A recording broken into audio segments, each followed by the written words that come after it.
Happy Wisdom Wednesday, everyone. Book of the week this week is Gung Ho by Ken Blanchard and Sheldon. So this has a special place in my heart because this was actually given to me when I was just starting out my career in surgical robotics and medical devices. I had a mentor, Christopher Sells, who was a world-renowned sales executive, especially when it comes to disruptive technology in surgical robotics. But what he was even more known for was the ability to bring together amazing top-class performers and people, and not only inspiring them, but getting them to be enthusiastic, work together, and achieve a common goal. Now, when I started my career, I asked him, I said, Sells, can you recommend a couple of books for me to, to read? Because I'm new in business, I don't really have a background in it. How do I learn how to be a leader? And this is one of the books he recommended. So I want to take you through the 3 cornerstones of how to really turn people on into an organization to achieve a common goal. And in reality, a lot of people ask me, like, what made me decide to start working for Potrero Medical? And I realized today that they embody all 3 of these things. And if you follow our channels, you'll see from our culture how we embody these things. So I definitely recommend you follow us. Now, on to the book.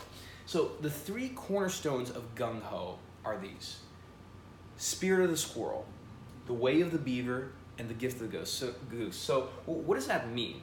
Let's break it down each one real quick. And I'm going to go through the 3 key areas of each of these.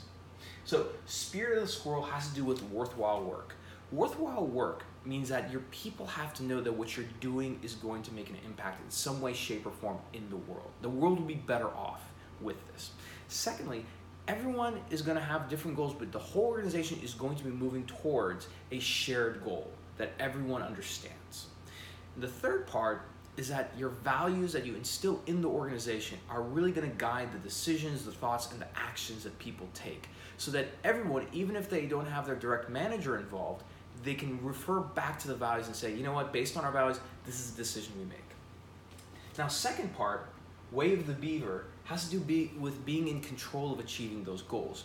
Now, being in control of achieving a goal has to do with a few things that have to be in place. Number one, you have to have a playing field, and every person has to know what position they play on that field, and the territory and boundaries have to be marked so that people know what boundaries they play in order to achieve that goal.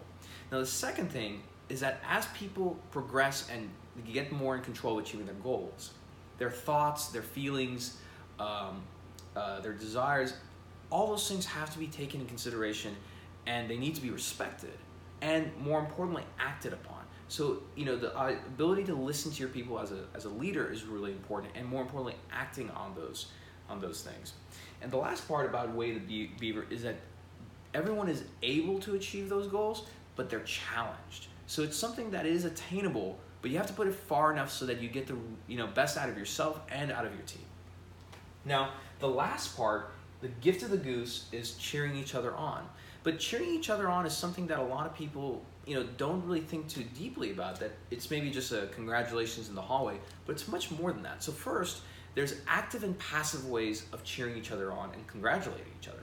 An active way would be maybe like giving an award out. A passive way would be maybe having a junior person, and let's say there's an objective or something that needs to be met, that you move out of the way and let that junior person take the responsibility to achieve that objective. And I know that early on in my career, I had the luxury to have mentors who gave me that kind of gift and that responsibility. Now, the second thing is that if there's no score, there's no game. So you have to have ways to essentially measure the progress of the organization in different ways, because that's the only way you can cheer. Imagine a football game that had no score. People wouldn't be cheering because you wouldn't know really what's going on or what the objective was.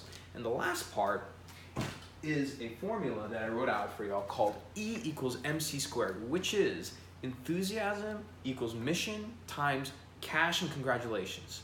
So people have to be, of course, financially reimbursed, and that's part of being, a company in a competitive market.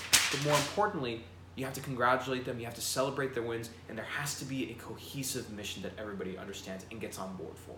So that's the book of the week. Go out, buy it. It's a great book. And drop a comment below. What's your favorite way to congratulate your team members? And what are some tactics you found that have been helpful to get your team in alignment?